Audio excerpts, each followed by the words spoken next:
Assalamualaikum warahmatullahi wabarakatuh.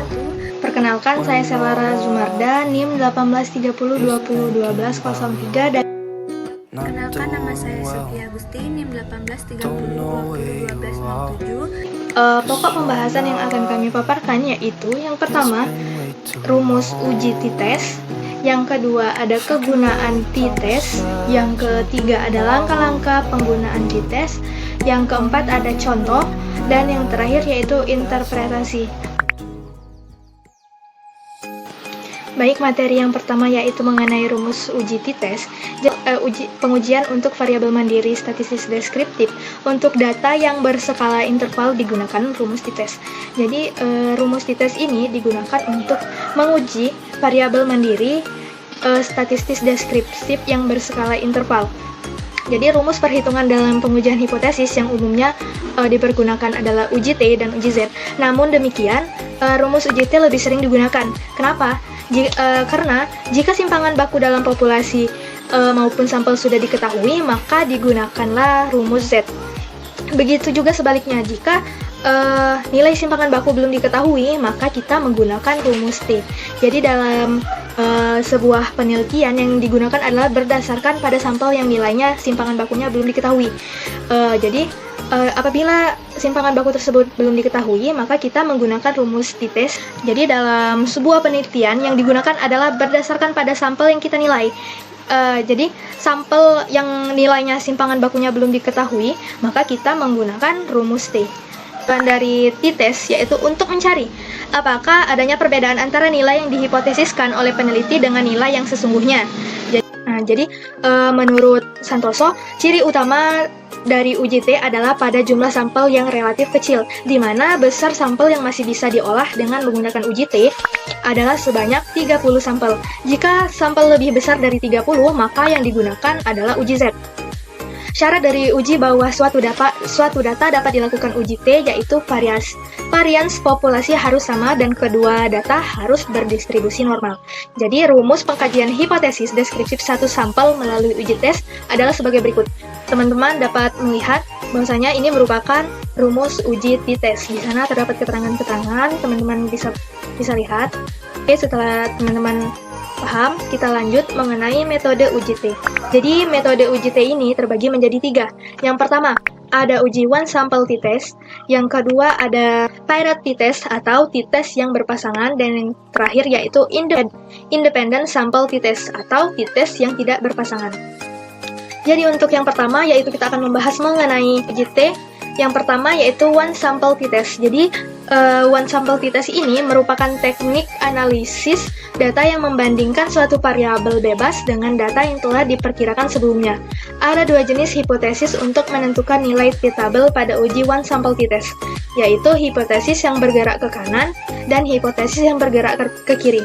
Jadi untuk hipotesis yang bergerak ke kiri memiliki arah pergerakan hasilnya dari kiri atau bernilai negatif. Uji ini digunakan untuk memastikan bahwa data yang diperoleh sama atau berbeda dengan ukuran tertentu. Jadi interpretasi data dapat dilihat dari nilai T hitung. Jika T hitung lebih dari, maka hipotesis HO diterima dan sebaliknya. Ada rumus yang digunakan untuk melihat nilai t-table yaitu sebagai berikut. Teman-teman boleh lihat di sini merupakan rumus dari uji hipotesis arah yang bergerak ke kiri. Jadi, hipotesis ini digunakan untuk mengetahui apakah suatu ukuran statistik sama atau lebih dari ukuran yang tertentu. Cara menentukan nilai T hitung sama dengan yang bergerak ke kiri. Yang membedakan adalah prinsip hasil yang diinginkan oleh peneliti. Nah, jika ke kiri hanya membandingkan data yang sudah ada. Namun, begitu juga sebaliknya, kalau dia bergerak ke kanan, yaitu memiliki tujuan tersendiri setelah dilakukannya perbandingan. Jadi untuk metode yang kedua, yaitu mengenai paired t-test atau t-test yang berpasangan. Jadi si paired t-test ini atau t-test yang berpasangan gunanya untuk menentukan perbedaan dua variabel yang masih dalam satu kelompok, atau dapat juga diartikan untuk mengukur perbedaan, yaitu perlakuan sebelum atau perlakuan yang pertama dan perlakuan yang kedua atau sesudah. Jadi interpretasi data dapat kita lihat dari nilai signifikan, yaitu jika nilai signifikannya kurang dari 0,05 berarti ada perubahan yang signifikan antara sebelum dan sesudah perlakuan, dan juga begitu juga sebaliknya. Jadi untuk metode yang terakhir, kita menggunakan independent sample t-test atau t-test yang tidak berpasangan. Jadi independent sample t-test merupakan salah satu uji untuk mengetahui perbedaan antara dua sampel yang berbeda. Interpretasi data sama dengan interpretasi data pada paired sample t-test, yaitu dapat dilihat dari nilai signifikannya, yaitu jika nilai signifikannya kurang dari 0,05 berarti ada perubahan yang signifikan antara dua variabel yang berbeda, begitu juga sebaliknya. Jadi untuk uji t-test digunakan untuk mengaji apakah ada pengaruh secara signifikan suatu variabel bebas atau dilambangi dengan X terhadap variabel terikat yang kita lambangi dengan huruf Y. Jadi algoritma dari uji t-test ada 7. Yang pertama yang harus kita lakukan yaitu tentukan hipotesis HO-nya dulu. Jadi si HO ini secara parsial tidak ada pengaruh signifikan antar variabel. Dan yang kedua yaitu kita tentukan HA. Jadi HA ini secara parsial ada pengaruh signifikan antar variabel.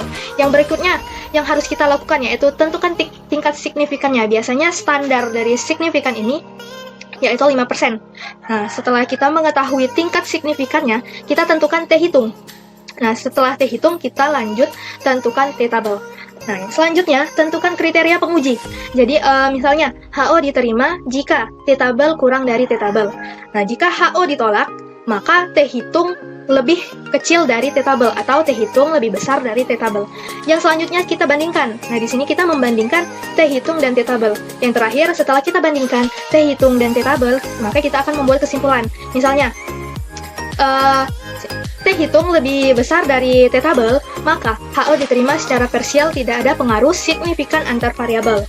Jadi, yang dapat kita simpulkan bahwasanya rumus t-test ini merupakan teknik yang dipakai untuk menguji perbedaan antara dua sampel, di mana datanya mempunyai skala interval atau rasio. Jadi t-test ini tidak dapat dipakai untuk data dengan skala nominal atau ordinal. Jadi, uji t-test ini hanya digunakan untuk menguji sampel bebas, independen, ataupun berpasangan. Yang dimaksud dengan sampel bebas adalah sampel-sampel yang berasal dari populasi yang berbeda atau kelompok subjeknya yang berbeda. Sementara sampel berpasangan adalah sampel yang diambil dari populasi yang sama atau kelompok subjek yang sama, baik sampel bebas atau independen maupun berpasangan menghasilkan dua kelompok data. Nah, jadi dua kelompok data inilah yang dibandingkan lewat uji T tersebut. Jadi itulah pemaparan dari saya. Selanjutnya akan dipaparkan oleh Sylvia Agustin. Kepada Sylvia, saya persilakan. Baiklah, saya akan menjelaskan mengenai kegunaan uji T dan jenis-jenis uji T.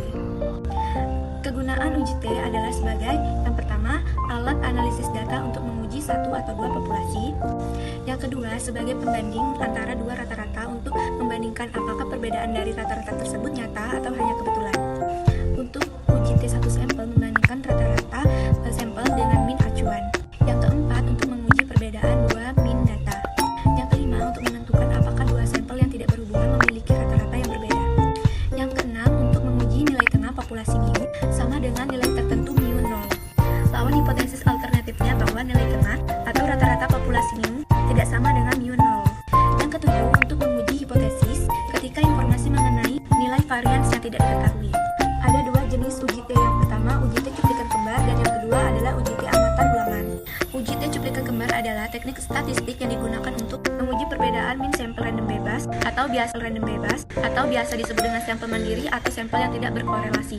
Untuk rumus uji T cuplikan kembar yaitu T sama dengan mx1 dikurang mx2 per S.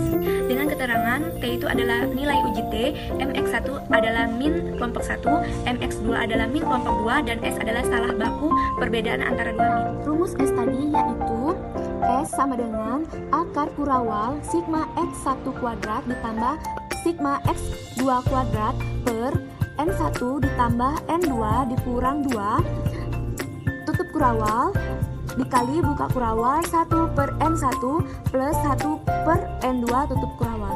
Seperti ini. Dengan keterangan S itu adalah salah baku perbedaan antar dua min. X1 adalah jumlah skor simpangan X1, X2 adalah jumlah skor simpangan X2, N1 itu adalah jumlah subjek dalam kelompok 1, dan N2 itu adalah jumlah subjek dalam kelompok 2. Setelah didapatkan nilai T, langkah selanjutnya adalah melakukan uji signifikasi. Uji signifikasi didapatkan dengan membandingkan nilai T hitung dengan nilai T tabel. Nah, untuk hasilnya ada dua kemungkinan, yaitu signifikan atau tidak signifikan. Jika nilai T hitung lebih besar daripada nilai T tabel, maka ada perbedaan yang signifikan. Maka hipotesis nihil yang menyatakan bahwa tidak ada perbedaan antara perlakuan pada kelompok pertama dan pada kelompok kedua ditolak. Hal itu berarti ada perbedaan yang signifikan antara min data kelompok pertama dan min data kelompok kedua. Jika T hitung lebih kecil daripada T tabel, berarti tidak ada perbedaan yang signifikan. Hipotesis nihil diterima. Hal itu berarti tidak ada perbedaan yang signifikan antara min data kelompok 1 dan min data kelompok kedua. Proses uji signifikasi dilakukan dengan memperhatikan derajat kebebasan. Derajat kebebasan untuk uji T cuplikan kembar yaitu DB sama dengan N1 plus N2 dikurang 2. Nah, jenis yang kedua adalah uji T amatan ulangan. Uji T amatan ulangan digunakan untuk menganalisis perbedaan antara dua min sampel yang berkolerasi atau dependent sampel. Nah, untuk rumus uji T amatan ulangan seperti ini. T sama dengan sigma D per akar dari sigma D kuadrat dikurang buka kurung sigma D tutup kurung per N kuadrat per N buka kurung N min 1 tutup kurung. Seperti ini.